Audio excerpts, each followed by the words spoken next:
After years of whispers hinting at a potential reunion between the Eagles and receiver DeSean Jackson, the fan favourite is back in Philadelphia following a trade with the Tampa Bay Buccaneers. The Eagles have longed for a true deep threat since Jackson's upsetting departure, and after years of trying and failing to fill the void he left, they bring back the man who carved that niche to begin with. But what's changed since Jackson departed 5 years ago? How has his game evolved? My name is Liam Jenkins, and this is the episode of Eagles Film Room you've been waiting for.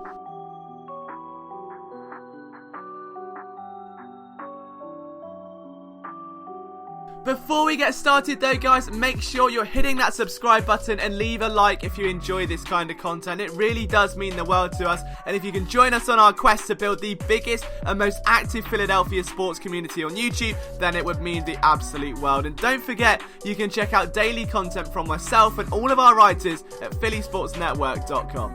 Start by debunking some common myths. A lot of people, when DeSean Jackson was traded for, were of the opinion that because he's 32 years old, maybe he's lost a step, maybe this wasn't a good business move. But the truth of the matter is, of his last 11 seasons in the NFL, both 2017 and 2018 ranked second and third in terms of Pro Football Focus's receiving grade. And if we take that one step further, he averaged 18.9 yards per reception last year, which was a league best. If anything, Jackson has gone from being just a speed guy to a much more complete and diverse receiver, and that is a terrifying prospect considering the type of offense that he's going to come into. So again, what exactly has changed in his game? Let's turn on the tape to find out. Let's kick things off by looking at how Jackson is able to gain separation in a variety of ways. One of these came against the Eagles in week 2, and it's a short stutter step against Ronald Darby, but just driving that acceleration to the outside is enough to build separation down the sideline. There's not much Darby can do, but even better than that, he tracks the ball over his shoulder. Here it is slowed down, a short stutter, drives to the outside. Darby doesn't have the legs to keep up with Jackson. He then turns and looks for the ball, and look at the positioning. He's not rotating his entire body, he's tracking it over his shoulder, and that was an elite skill set the Eagles fans will remember vividly. But that same stutter was used in a dynamite fashion against the New Orleans Saints. Just look at this, he completely fakes out the corner, then puts on the afterburners and goes 0 to 100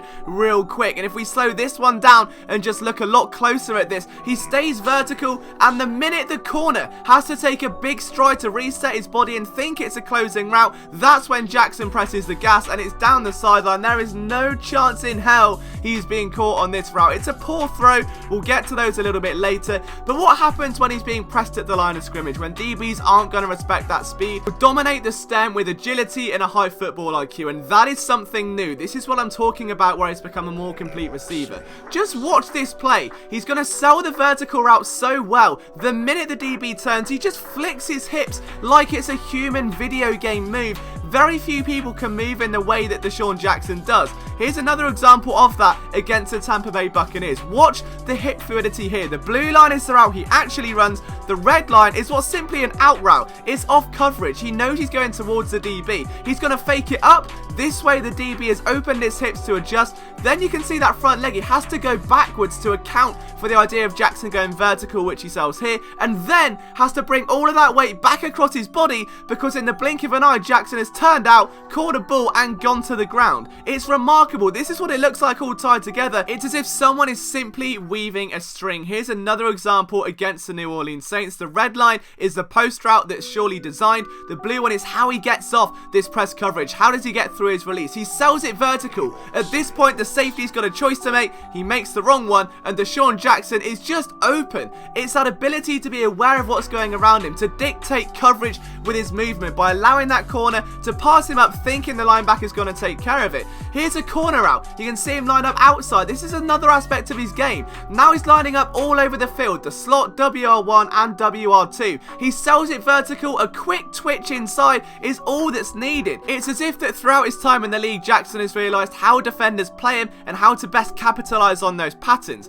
Here's a great highlight from the Atlanta Falcons game. He's got an edge rusher near him and a press cover corner. That's a lot of coverage to get through, but look at all that open space behind those zonal linebackers. He just drives separation through the stem. That's what wasn't there before. Previously seen as a go guy that had 146 9 routes during 2013, this is someone that can now dominate the stem, and what we're seeing is that the Bucs especially were using him in different ways. Ins, outs, digs, flankers. There were so many different ways that Jackson was being utilized. Look at this one. All he does is get the corner to bite, to move his stance back one bit, to open his hips, and then he cuts inside. He is so twitchy with his body movements. Here's what he does to Jalen Mills. Absolutely terrorizes the Green Goblin. Drives straight at him. Mills has to almost move his entire body to account for the idea that Jackson's going to burn him deep downfield. So what does he do? He plays him underneath. And defenses rarely press Jackson nowadays. We're seeing why. Mills scared there, has to run back across the other way. It's too little too late. Defenses don't like playing press coverage against Jackson. So how do you capitalize that? You use Jackson's change of direction and some elite agility to really terrorize cornerbacks. There's another example from the Carolina Panthers game. This was a huge moment for Jackson. Look at this, run straight at him. Look at the position of the DB. That's all momentum to the Cal product, who can literally manipulate the coverage depending on what he sees. Even here, you've got the corner trying to take away the sideline. Jackson doesn't want any of it. He sells it going inside, then breaks behind the back of the corner. The ball gets overthrown, but that's the sort of thing he can do. What about this? We're going to see a corner post, and you're going to see two safeties. It's quarters coverage by the Bengals. Jackson's just going to split it. The safety gets lackadaisical. He's having to look at what's going on underneath in the backfield. By that point, it's too late. Jackson's blown past with sheer speed. He has not lost a step. But when we talk about football IQ and his route running, this is what I mean. He's got a break here on this corner route, but does it right across the face of Jalen Mills. He waits for the absolute opportune time to cut back inside, and now what he does with the ball in his hands, as we all know, is as lethal as he ever has been. How to defend DeSean Jackson now comes down to how to prevent a foot race, and if you give him leverage, whether that's inside or outside, you're probably going to lose. So what Jackson will do now is manipulate the corner to give him that room, to sell it one way and break the other, knowing that there is an acre of space just begging to be pulled in. Look at this again from the Falcons. He's lined up in the slot. As I was saying earlier, versatility is improved. He sells it vertical, gets the corner to close off, and then just breaks the other way. His change of direction is absolutely remarkable, and so is his ability to find space. It's zone coverage here against the Dallas Cowboys. He knows that corner's going to be in man.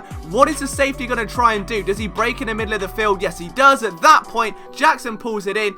Easy reception. This is someone that has never been heralded as a possession receiver, but now his ability to shield the ball, to prevent those incompletions or those mental mistakes or the drops, they just paint the picture of a more mature, more complete receiver. But this is what I was referencing. The Bucs did a fantastic job last year of designing route concepts to beat any kind of defense. All we're going to see here is a comeback. The team realised it's going to take Jackson a lot sooner to reach that cut point than it is the DB who has to click and close. So they do exactly that. Look at the distance a defensive back has to make up, then take a tackling angle. By the time he's taken an angle, Jackson's got the ball in his hands, because he's going to get to that point so much faster than anyone else around him. Here's another example. What the Bucs are going to do is send a receiver vertically in a man cover situation. There's two safeties, so one is going to have to respect that deep ball. The other one's likely going to play Jackson. It's zonal coverage. So what is D-Jax going to do? All he really has to do here is find inside leverage in an off coverage situation. That is licking his lips scenario. Watch this. Breaks inside. Easy peasy. You can't get much better than that. There is no one in the vicinity. The safety in the corner on the other side have opened up acres of space, and Jackson can storm into it where that green box was a few seconds ago. It's a beautifully designed play. And here's another example. If you're gonna respect deep speed, you're gonna get killed underneath time and time again. Look at the time in which he breaks. The corner's literally facing the other side of the field by the time Jackson receives the ball. It is so easy for Jackson to get open now, and we know he's fast, we know he's seen as a deep threat guy, but this is someone who now in a West Coast offense is going to be able to carve open defenses, to give you a little bit more, to open up opportunities for everyone else. Because if you're gonna play off ball, you have to respect the shallow game. You're gonna pull a linebacker outside. Who does that open up more than anyone? Zach Ertz or Dallas Goedert. This is going to be the addition this team have craved for years and years, and all we're seeing now is what happens when Jackson has bad quarterback play, and believe me, there was a lot of it. Kirk Cousins, Jameis Winston, Ryan Fitzpatrick, they haven't exactly been an eclectic array of quarterback arms, and the amount of throws that were missed, exactly like this one here, just because they were underthrown or thrown too late or thrown too early. Jackson could have had a 1,000-yard season, but he didn't because the quarterbacks weren't consistent enough to capitalize on the looks he was giving them. Believe me when I say that will change in Philadelphia when you've got a quarterback who has the confidence and willingness to let it shred downfield, to take those chances, to take those risks. Jackson is going to soar. The Eagles' offense is going to be more diverse than it ever has been, because now where are you going to defend? Are you going to focus on Zach Ertz? He was a primary target in 2018. If you do, you're going to open up Alshon Jeffrey, who can beat you with those dynamic 50-50 plays, or more riskily, you're going to open up DeSean Jackson, who can now not only burn you deep, but take full advantage of if you respect his primary asset, which is that deep speed. What do you think of the DeSean Jackson return, guys? Are you excited to see him back in Midnight Green? Let me know in the comments below. Leave a like if you enjoy this content, and please hit that subscribe button. It really does mean the world to me. You can follow me on Twitter at LiamJenkins21 or at PhiladelphiaSN. But from myself, Liam Jenkins, I'll see you next time for another episode of Eagles Film Room.